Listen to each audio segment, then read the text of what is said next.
Was it chance that brought us together? Or was it something else? All I know is that encounter stirred something in me. A magical feeling. Chapter 1. The Invisible Girl. The stone walls of Druidecht-Mag always felt colder in September. Perhaps it was because the Irish mist clung to the ancient turrets, or perhaps it was because, for the first time in 7 years, I was walking these corridors completely alone. I clutched my copy of Advanced Etheric Transmutation to my chest like a shield. My fingers were stained with the faint purple hue of crushed nightshade, the result of a 4-hour stint in the laboratory before breakfast. Being the top of the class had its perks, but popularity wasn't one of them. In the eyes of my peers, I was Ava Doyle, the Scholar-Orphan, the girl with the messy curls and the bloodline that supposedly lacked the golden spark of the old families. Move it, Doyle. A shoulder slammed into mine, sending my heavy textbook sprawling across the floor. I stumbled, catching myself against a suit of armor that rattled in protest. I didn't need to look up to know who it was. The scent of expensive sandalwood and dragon leather gave him away. Cillian Walsh. Once, that scent had been my comfort. Once, we had shared bread crusts in the orphanage and promised to conquer the wizarding world together. But that was before the prophecy of the Sunbearer. That was before the High Council decided Cillian was the chosen savior of our race. Sorry, Cillian, I murmured, my voice small. I hated how small it sounded. He didn't even stop. He was surrounded by his Vanguard, a group of sons from the wealthiest magical estates. Among them was Moira Kelly, a girl whose laugh sounded like breaking glass and who currently had her arm looped firmly through Cillian's. Don't mind her, Kill, Moira cooed, casting a disparaging glance back at me. She's probably just rushing to the library to kiss a scroll. It's the only action she'll ever get. The boys erupted in laughter. Cillian didn't defend me. He didn't even look back. He just adjusted his velvet cloak, his golden hair catching the torchlight, and vanished around the corner toward the great hall. I knelt to pick up my book, my vision blurring for a second. Don't cry. Not over him. Not anymore. Last year, Cillian would have stayed up until midnight helping me study. Now, he treated me like a smudge on his polished boots. The prophecy hadn't just predicted his rise, it had destroyed the boy I loved. Chapter 2. The Stranger from the South. The afternoon was heavy with the smell of rain. I was out near the sapphire forest, gathering sprigs of silverleaf for the headmaster's special brew. It was a chore usually reserved for the younger students, but I preferred the solitude of the grounds to the suffocating atmosphere of the common room. Doyle! Out here again? Playing in the dirt where you belong? I froze. It was Finn O'Shea and 2 of his cronies. Finn was a 7th year who had failed his alchemy exams 3 times and blamed me for the curve. I'm just working, Finn, I said, trying to tuck my basket under my arm and walk past them. He stepped in my way, his wand already in his hand. You think you're so much better than us because you have the highest marks? But blood tells, little orphan. You're just a fluke, a mistake in the lineage. Leave me alone, I said, my heart hammering against my ribs. Or what? You'll recite a poem at us? Finn sneered. He raised his wand. Imvecht, boss! I dodged the curse, the purple light singeing the grass beside me. I turned and ran. I wasn't a duelist. My magic was precise, academic, and slow. I needed a desk and a circle to be powerful. In a sprint, I was just a girl in a school uniform. I scrambled up a grassy knoll, my breath coming in ragged gasps. I saw a large oak tree ahead, its roots gnarled and ancient. Behind it sat a figure, leaning back with his eyes closed, seemingly oblivious to the screams and the magical discharges. It was the new transfer student, Leo. He had arrived 2 weeks ago from South America. He hadn't said a word to anyone. He didn't wear the traditional Druidecht robes, preferring a simple black vest and trousers that looked far too thin for the Irish climate. His skin was a deep bronze, and his hair was dark and unruly. Help! I gasped, stumbling toward him. Leo opened one eye. It was a startlingly bright amber. He didn't move. He didn't even look scared. Finn and his friends skidded to a halt 10 feet away. Step aside, new meat, Finn growled, leveling his wand at Leo. This doesn't concern you. Unless you want to find out why we don't like outsiders here. Leo slowly stood up. He was taller than he looked while sitting, broad-shouldered and lean. He didn't reach for a wand. In fact, I realized with a jolt of horror that he didn't seem to have one at all. "You're loud," Leo said. His voice was deep, with a rolling accent that felt like warm coffee. I was having a very good dream about a sun that actually stays in the sky. "Last warning," Finn barked. "Treskert Sesa." The spell flew true. I shrieked, expecting Leo to be sent flying. Instead, something impossible happened. Leo didn't move. He didn't cast a shield. He simply shifted. His skin seemed to ripple with a faint golden light, like heat haze over a desert. The spell hit his chest and dissipated into harmless sparks. Leo smiled. It wasn't a polite smile. It was the smile of a predator who had just been invited to lunch. "So, my turn?" he asked. Chapter 3. The Old Way. What followed was a blur of violence that didn't look like magic at all. Leo moved faster than my eyes could track.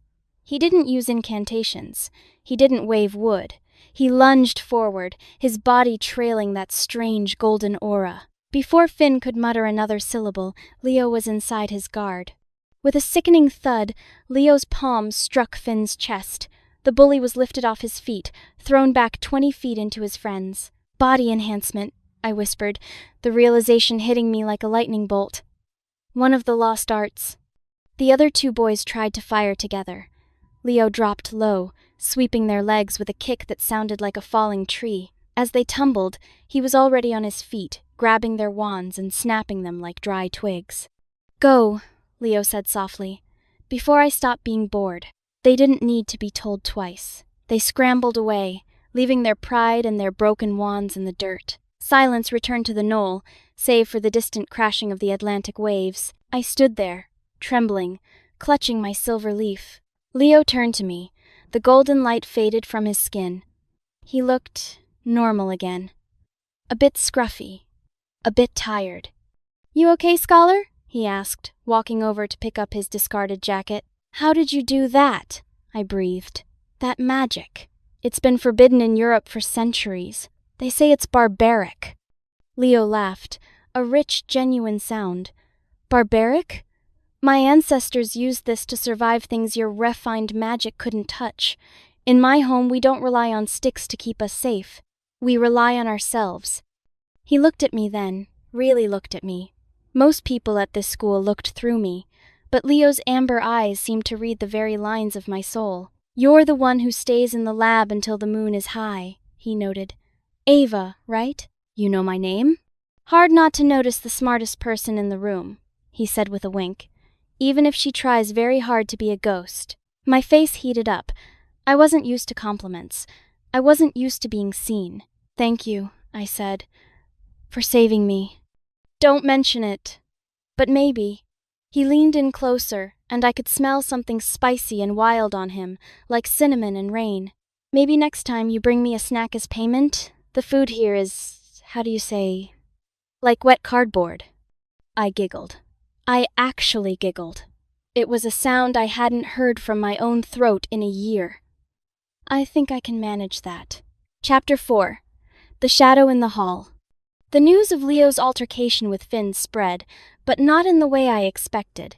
People didn't fear him, they mocked him. To the elite wizards of Druidecht-Mag, physical combat was a sign of low breeding.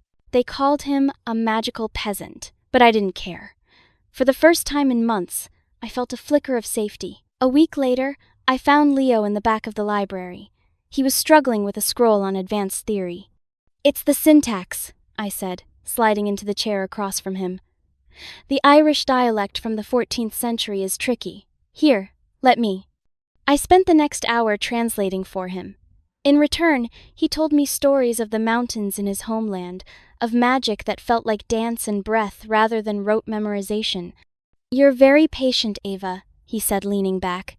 "Most girls would have run away when I started breaking wands." "I've had enough of proper wizards," I said, my voice turning bitter. "Ah, the celebrity," Leo said, his eyes shifting toward the front of the library where Cillian was currently holding court, surrounded by admirers.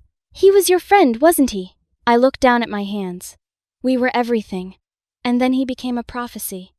Prophecies are just stories people tell to avoid making their own choices, Leo said firmly. He reached across the table, his warm hand momentarily covering mine. You're worth more than a footnote in someone else's legend, Ava. My heart did a strange, fluttery flip. It was a sensation I thought was reserved for Cillian, but this felt different. With Cillian, it was a desperate need for approval. With Leo, it felt like being grounded. Suddenly, a shadow fell over our table. Doyle, what are you doing with this person? It was Cillian. He was looking at Leo with an expression of pure disgust, as if he'd found a cockroach in his soup. We're studying, Cillian, I said, my voice surprisingly steady. Is there something you need? Cillian's eyes flashed with annoyance. He wasn't used to me being anything but submissive. The headmaster wants the transmutation reports. You're late delivering them. I figured you were just being your usual diligent self, not wasting time with the school's charity case. Leo didn't move, but I saw the muscles in his neck tighten. Charity case? Leo repeated, his voice dangerously low. That's a big word for a boy who needs a prophecy to tell him he's special. The library went silent. No one spoke to Cillian Walsh like that. Cillian took a step forward, his hand drifting toward his wand, the famous Kelpie bone core wand that was said to be a gift from the gods. You have no idea who you're talking to, peasant. I see a boy who's afraid of a girl with a book, Leo said, standing up. He towered over Cillian. And I see a girl who's finally realizing she doesn't need your permission to exist. Leo turned to me, his expression softening instantly. Ready to go, Ava? I heard the kitchens have some actual bread today. We should steal some before the prophecy eats it all. I looked at Cillian. For the first time, he didn't look like a hero. He looked small, petty. I'm ready, I said. As we walked past Cillian, I didn't look back. I felt Leo's hand settle on the small of my back, a protective, warm weight that promised a future far more interesting than any ancient prophecy. Chapter 5. The Hidden Garden. Autumn deepened, turning the woods of Druidecht-Mag into a tapestry of gold and crimson. My life had changed in ways I couldn't have imagined. I was still the top of my class, but I was no longer the girl who hid in the shadows. Leo and I had found a spot, an overgrown, forgotten greenhouse at the edge of the grounds. I brought my books, and he brought his training. Watch, he said one afternoon. He stood in the center of the glass-domed room. He began a series of movements, fluid, powerful, and rhythmic. As he moved, the golden aura returned, but this time it was different. It wasn't just on his skin, it was flowing from him into the air. He struck out at a stone pillar, stopping his fist just an inch away. The air pressure alone cracked the stone. It's not just strength, he explained, breathing heavily, his chest glistening with sweat. It's about directing the internal mana. In my country, we say the soul is a fire. Most wizards use the fire to light a candle, a spell. We are the fire. I watched him, mesmerized. It's beautiful. Leo stopped and looked at me, a mischievous glint in his eyes. You think I'm beautiful, Ava? I felt my cheeks catch fire. I meant the magic, the technique. He laughed, crossing the space between us in 2 long strides. He sat down on the bench next to me, far closer than was strictly necessary. You're a terrible liar, Scholar. It's one of your best qualities. He reached out, his finger tracing the line of my jaw. You know, back home, a girl like you would have a dozen suitors fighting for her hand. A girl like me, I whispered. A bookworm with no family. A girl with a mind like a diamond and eyes like the deep forest, he countered. Those noble boys here, they are blind. They see status. I see power. He leaned in, his breath warm against my ear. And I'm a very greedy man, Ava. I don't like sharing things I've found. My heart was racing so fast I thought it might burst. Leo. Shh, he murmured. Just for a moment. Forget about the books. Forget about the prophecy. Just be Ava. He didn't kiss me, not yet. He just rested his forehead against mine, letting our breaths mingle in the quiet of the greenhouse. In that moment, the rest of the world, the school, the looming threat of the monster Cillian was supposed to fight, the judgment of the teachers, it all vanished. There was only the heat of the fire he carried inside him, and the way it made me feel like I was finally coming home. Chapter 6. The Festival of Stars. The annual Starfall Gala was the highlight of the social calendar. It was a night of enchanted dancing, floating candles, and political maneuvering. Usually, I spent the night in the owlery, feeding the birds and pretending I didn't hear the music. This year, things were different. "You're going," Leo had insisted. "I don't even have a dress, Leo. And nobody asked me." "I am asking you," he'd said, looking offended. "And as for the dress, leave that to me." On the night of the gala, a package appeared at my door. Inside was a gown of deep emerald silk, simple but cut perfectly to accentuate my waist. There was a note. "Wear your hair down. I like the curls. L." When I entered the great hall, the music seemed to stutter for a heartbeat. I could hear the whispers. "Is that Doyle? Who bought her that dress? Look at her hair." I felt a surge of old anxiety, but then I saw him. Leo was standing by the punch bowl, wearing a dark suit that fit his broad frame like a second skin. He looked like a king from a forgotten land. He walked toward me, ignoring the stares. When he reached me, he took my hand and kissed my knuckles.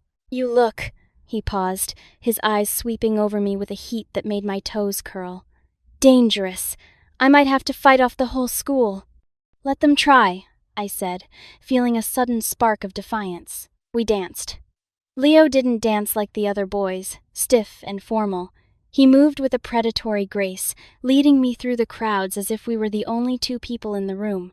Across the hall, I saw Cillian. He was surrounded by his usual crowd, but his eyes were fixed on us. He looked furious. Moira was tugging at his arm, but he wasn't listening. He was watching Leo's hand on my waist. During a break in the music, Cillian intercepted us. "Ava," he said, his voice tight. "A word." "She's busy," Leo said, stepping slightly in front of me. "I wasn't talking to you, mercenary." Cillian spat. He looked at me, his eyes full of a strange, desperate pride. "Ava, this has gone far enough. You're making a spectacle of yourself. This person is a distraction. You have a reputation to maintain as the top of our year. Don't throw it away for a summer fling with a brute." I looked at Cillian. I looked at the boy who had been my world, and I realized I felt nothing. No pain, no longing, just a faint sense of pity.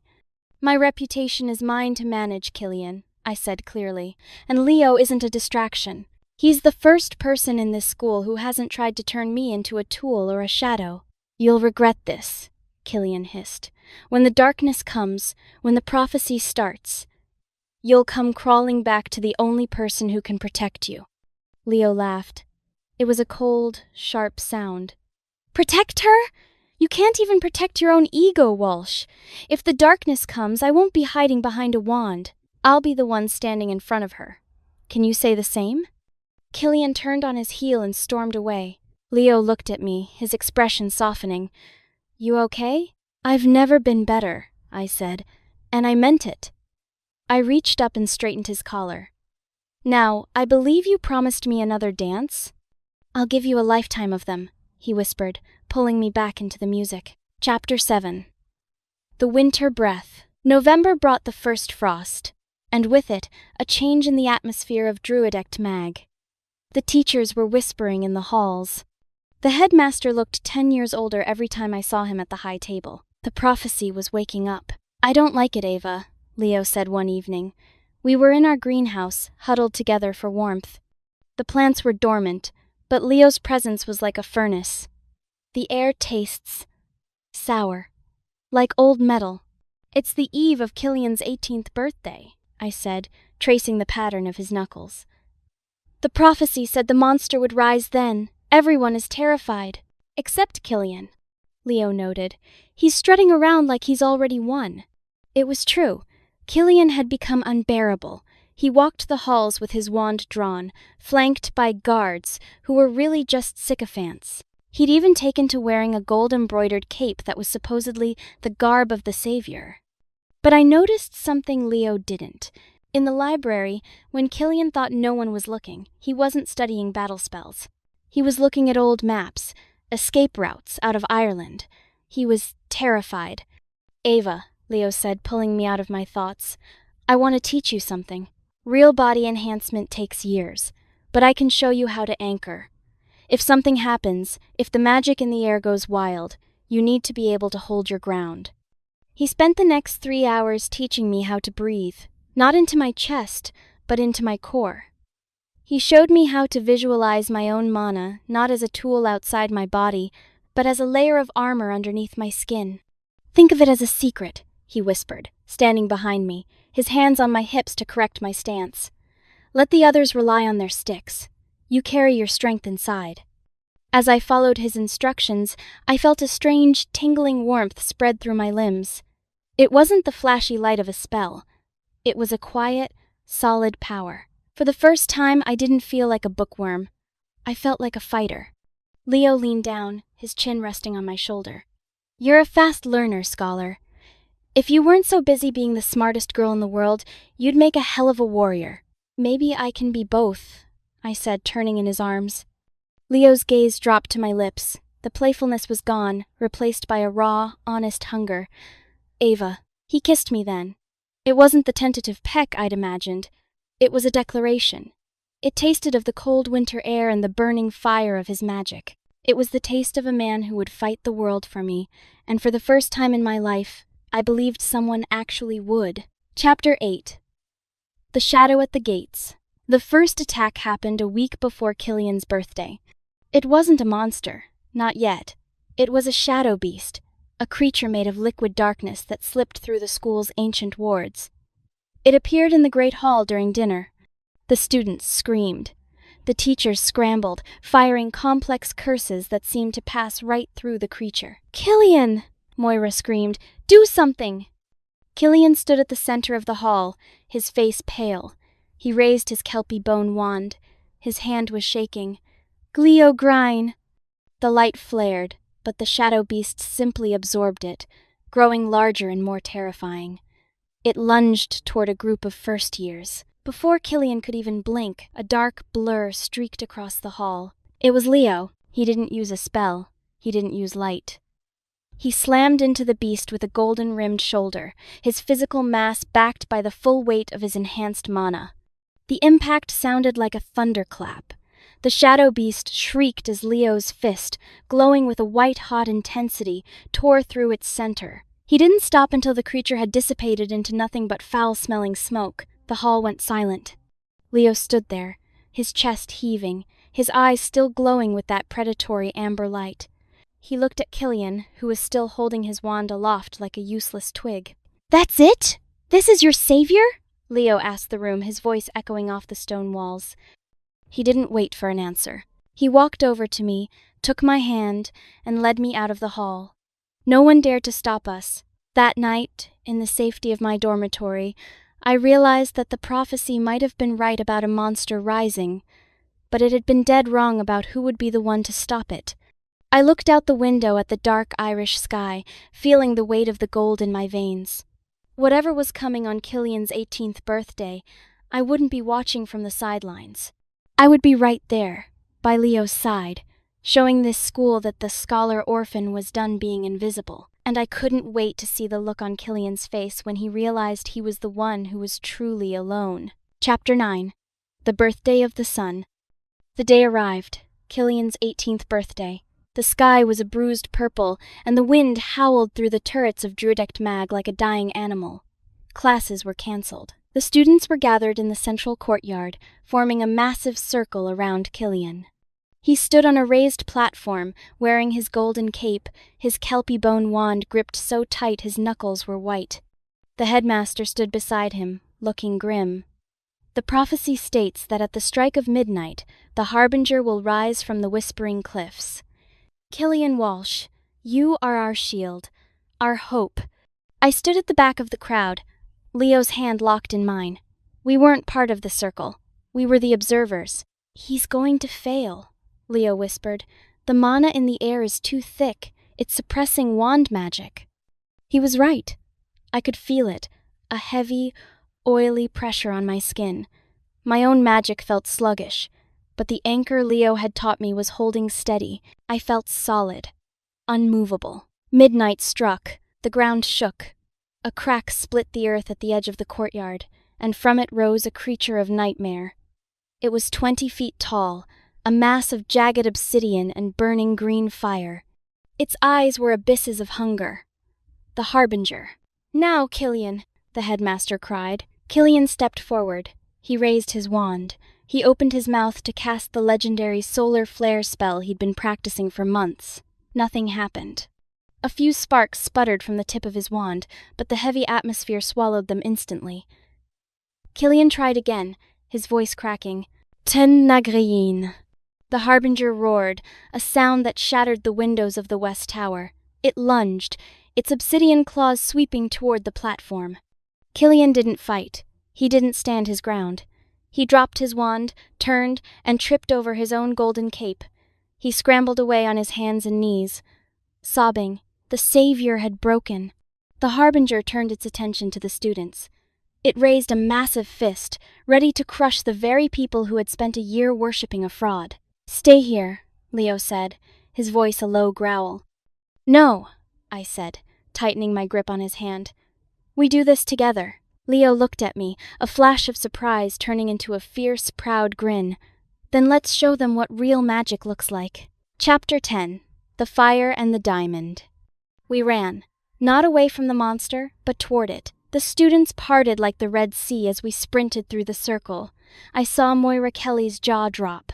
I saw Finn O'Shea stumble back in terror. Leo ignited. The golden aura around him didn't just ripple, it exploded. He looked like a fallen star, his entire body encased in a shimmering, translucent armor of mana. "Ava! The seal!" he shouted. I didn't have his physical strength, but I had the mind of the top student. I knew the Harbinger wasn't just physical. It was a construct of ancient, chaotic energy. It needed an anchor point. I dropped to my knees, pressing my palms against the cold stone. I didn't reach for a wand. I reached into my core, using the breathing Leo had taught me. I visualized the ley lines beneath the school, the ancient Irish earth magic that wands usually ignored. "Anchor!" I screamed. The golden mana from my body flowed into the ground, creating a shimmering geometric grid that locked the Harbinger's feet in place. The creature shrieked, its green fire flaring as it struggled against my hold. "Now, Leo." Leo leaped. He cleared 30 feet in a single bound, his fist cocked back. He wasn't just hitting the monster, he was hitting the very air, using the pressure to create a vacuum. His fist connected with the Harbinger's chest. Crack! The obsidian shattered.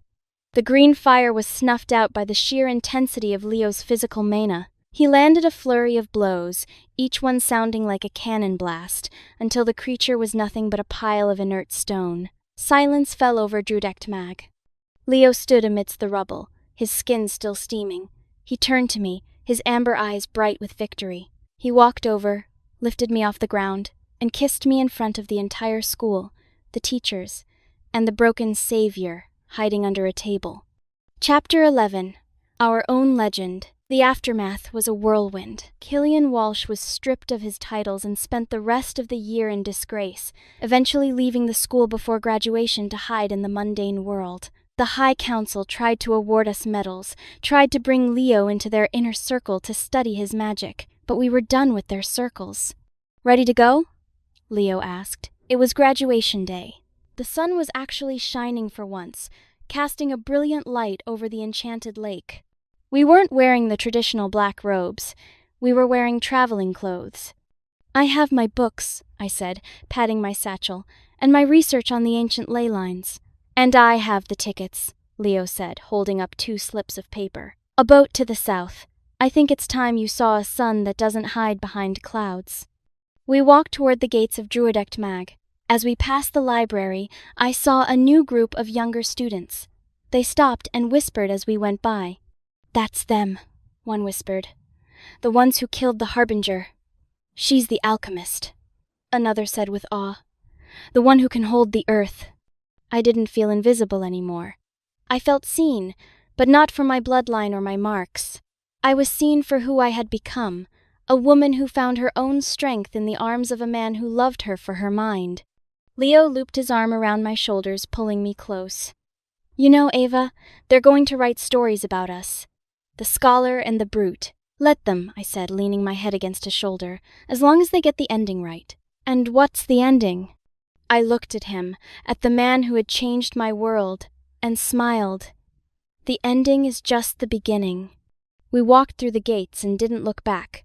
The prophecy was fulfilled, the monster was gone, and for the first time in my life, the path ahead was completely, beautifully my own. If you enjoyed this quick escape, hit the subscribe button for new stories twice a week. Until then, I'll see you at the next flip of the pages.